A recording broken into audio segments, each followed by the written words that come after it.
Sebastian, and this is for Mrs. Mann class, and we're Dinosaur Bob and his adventures with the family Lizardo by William Joyce.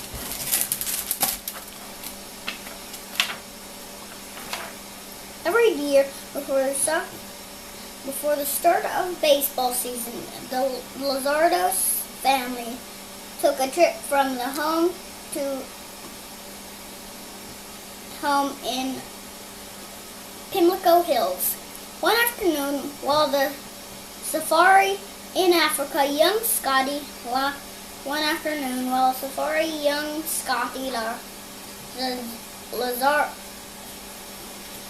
Lizardo wandered away from the camp. He returned with a dinosaur.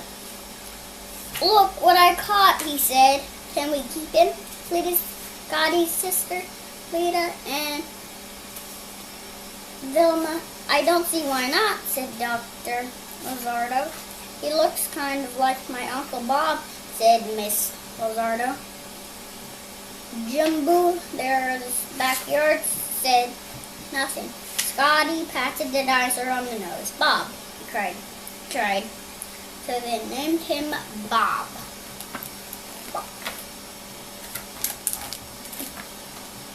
With Bob along safari, life was fun. Swimming in the mornings, games of baseball in the afternoon, and songs by the campfire before bed.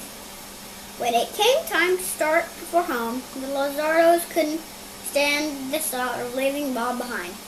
"Would you like to come home with us, Bob?" said Dr. Lizardo. "We'd love to have you, Miss Lizardo. You'd play baseball for our home team," said Pimlico. "Pirates!" cried Scotty.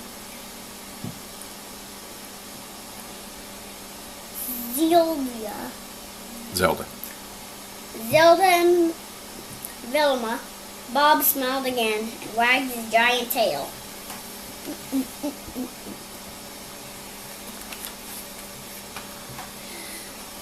The journey back was grand. When the safari came to the banks of the river, now Dr. Lizardo said, "Let's go sailing." So they made Bob into a ship and steered him around the river.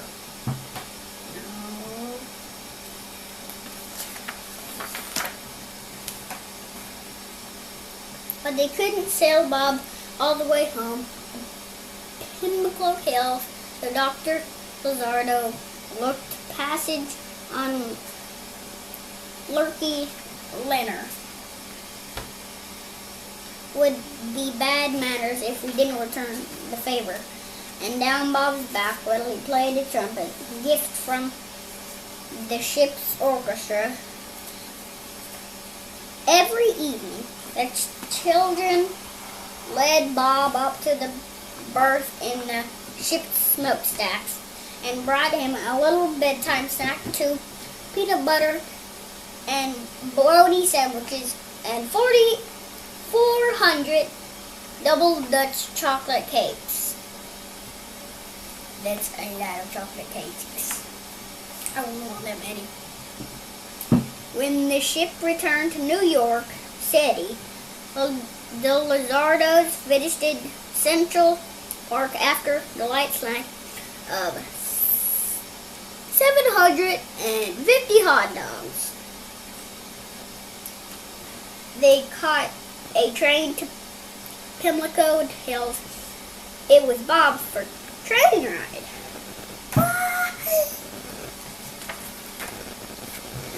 Reporters flocked to the Lizardo house in Pimlico Hills. Bob will scare a burglars off, said Dr. Lizardo told them. "And blow mean trumpet," said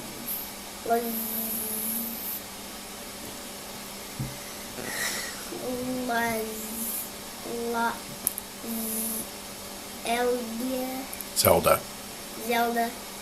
"He can dance too," said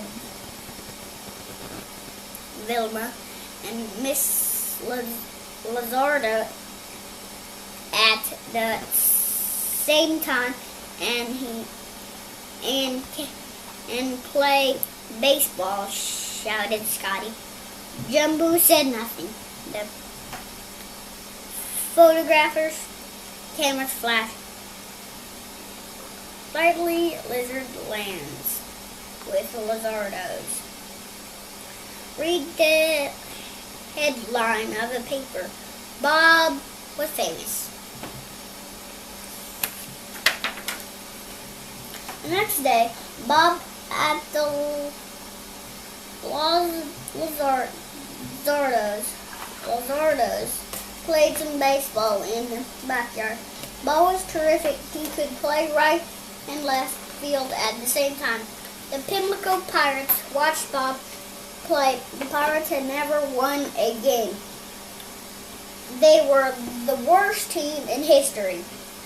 But everyone in town loved them and went to all the games. I wish the big guy in green could play for us, said one of the pirates.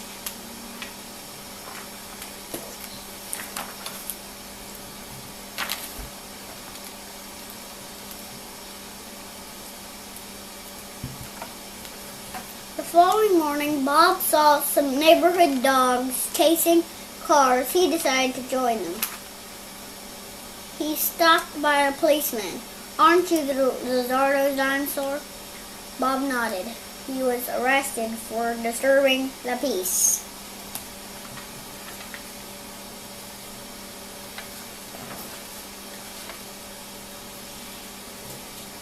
Bob enjoyed being fingerprinted. He didn't understand he was in trouble. The Lizardos rushed to get him, Bob, out of prison, but the chief of police wouldn't let him go. I'm sorry, the chief explained. I can't have a dinosaur running wild in the street. We'll be sending him back to Africa in the morning. Bob let out a howl. Lizardos, everyone, even the policeman, began to cry. That night, no one at the Lizardo's house could sleep. Poor Bob, sighed Scotty. All alone, said Elda. Suddenly, Dr. Lizardo jumped and grabbed his hat and ran out the door. Don't worry, said Mr. Lizardo. Your father never goes soon. Doctor returned with Pimlico Pirates. Come on, he whispered, and be very kind. I think I know how to save Bob. Bob escaped. Headlines. The following morning, Lizardos and Lizard on the lane. Cops confused.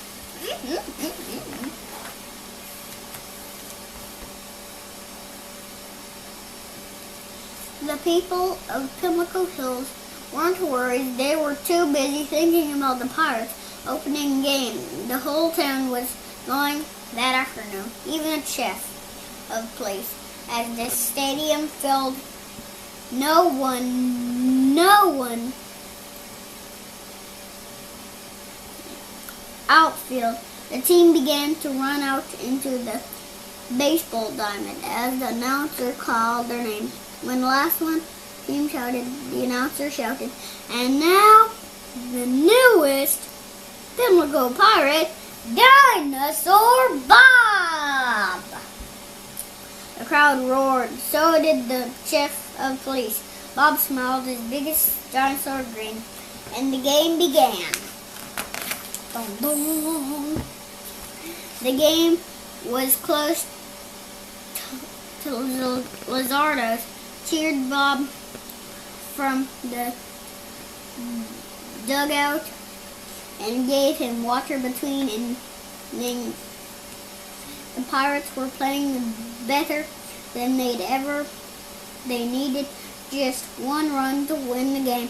When Dinosaur Bob stepped in the bat, he swung with all his might. Crack! The ball went up in the clear, up, clear out of the stadium and out of sight. Oh.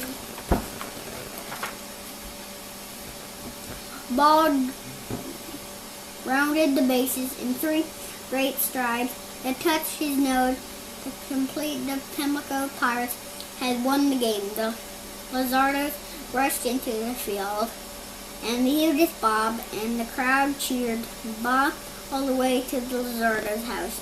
The chiefs of the place cheered the loudest. Bob was a hero.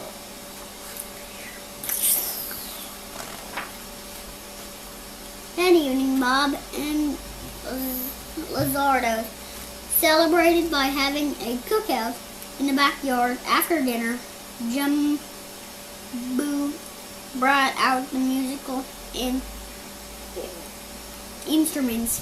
Scotty in bongos, Bob in trumpet, everyone in kazoos. "Here's to Bob," said Dr. and Miss Lizardo. "The best ball player," said Velma. "The best pal," said Zeldia. "And the best dancer a family ever had," shouted Scotty. Jumbo smiled, and they all sang and danced late into the summer night. This book is Dinosaur Bob and His Adventures with the family Lizardo. And they went to Africa and they found a dinosaur and they took him home. All the way home, he swam all the way there. And then they put him in like a bed, and then he had 40 bologna sandwiches. And I forget what the other number is. I think he had, I know he had 40 chocolate cake. I know he had 400 chocolate cakes. And what I liked about this book is when he went to jail, well, sort of a bad place, and the Lizardo family was so smart, they got him out of jail, and then they played baseball, and police never took him back to jail, and by playing baseball, he proved that he wouldn't do it again. Bye.